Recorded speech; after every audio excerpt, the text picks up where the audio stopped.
Welcome back to another episode of EDC with me, and I'm giving you a update. I said I'd wait about a week of carrying this bad boy and then give an update, but I gotta be honest, I am so impressed with it that I think I'm 2-3 days in and I have an overwhelming urge to give you guys an update anyways.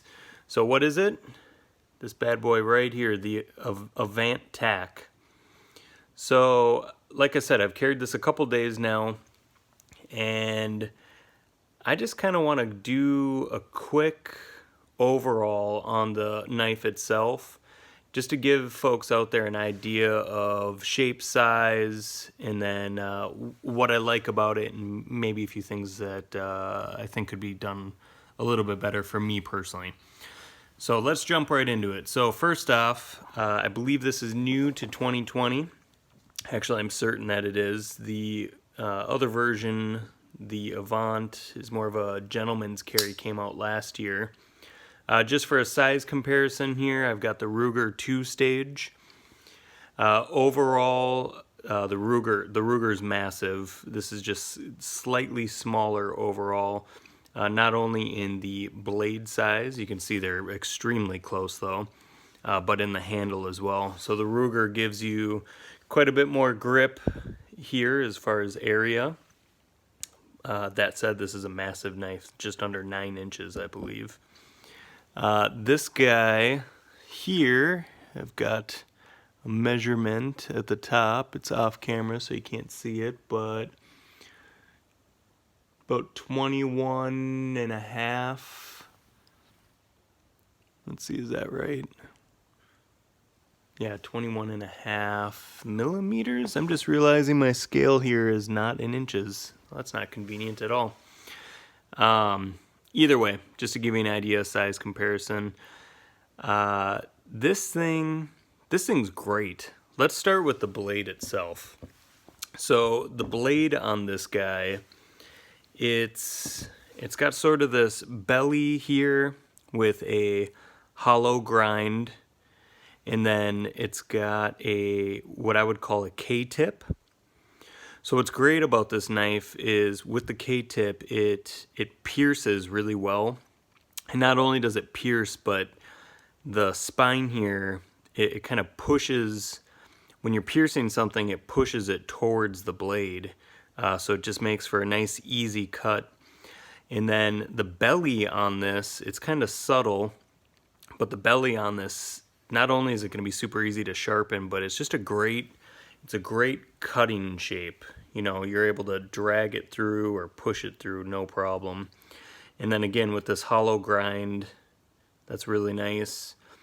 Gotta love that. I will say, concern-wise, so they've added this opening here, I imagine for, you know, the purpose of giving it the flick. Of course, I bottom out there. There we go. So it does flick open, no problem. It's riding on ball bearings, which absolutely helps. But having that opening there, for me personally, that's one of the negatives, because I feel like it's not making the knife any stronger, I guess, is the reason why I see that as a negative. I don't know that I would classify this as a hard use work knife. I'm definitely going to use it as a day-to-day working knife. But I think something like this guy up here, which is technically my self-defense knife, this would be more of a work knife. I think that's going to hold up in the long run a little bit better. But to continue on here, so we've got some jimping on the blade itself. This lines up very well for my size hand. I'd say I have a large size hand, and that jimping, that ramp with the jimping lines up extremely well.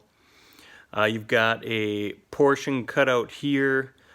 This will just make it easier to sharpen when the time comes. I have not sharpened this as of yet, nor have I needed to. This thing came out of the box extremely sharp, so I'm very happy with that. I will say down here on the base, I don't know if the camera is actually catching it, but from a manufacturing standpoint, this is off a little bit where the bevel starts. Not a big deal to me in any way, shape, or form, but maybe something to look at from the manufacturer. You've got a flipper here So we'll move down into the flipper. This flipper tab, built very well, nice and robust.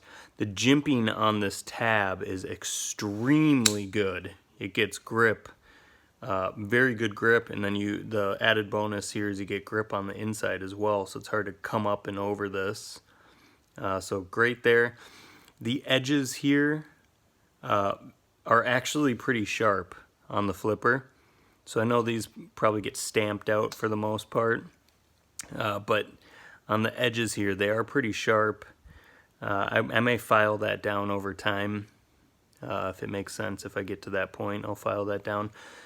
Blade centering, continuing on with the blade, almost perfect. Great job here. And then the other thing, on the spine of the blade, hopefully the camera picks this up, you can see there's kind of a swedge here. So what you get is, again, it's kind of sharp on the edges here, which could be great for like fire steels.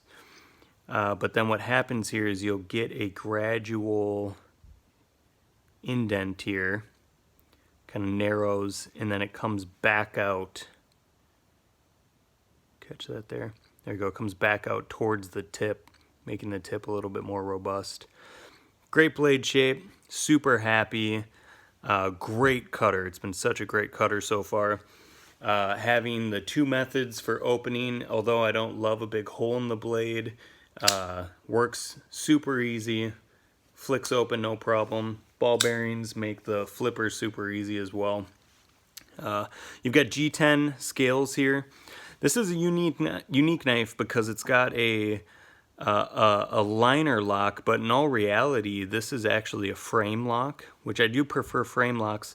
One of the reasons why I prefer a frame lock, though, is when gripping the knife, you kind of hold the frame lock in its locked position when gripping. It's kind of hard to demonstrate that here.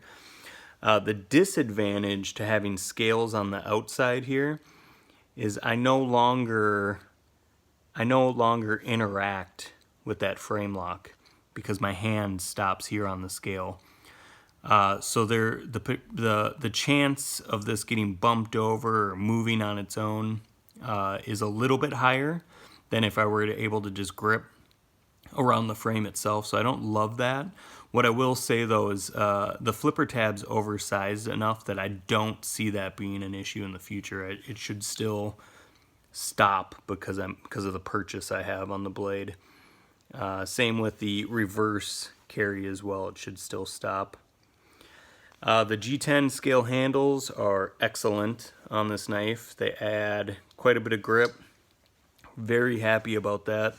I had to modify this guy because it's all aluminum, so I added some grip to it. You can see there, it's real obvious. Easy job to do. You could do it on most knives. This one out of the box, so the G10 is excellent.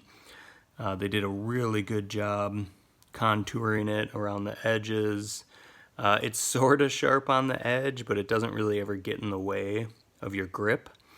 And that's one of the things about this knife. So two of the things. You know, the blade type I really do like. The grip on this, it's a thicker knife in hand and in pocket, which I don't normally go for.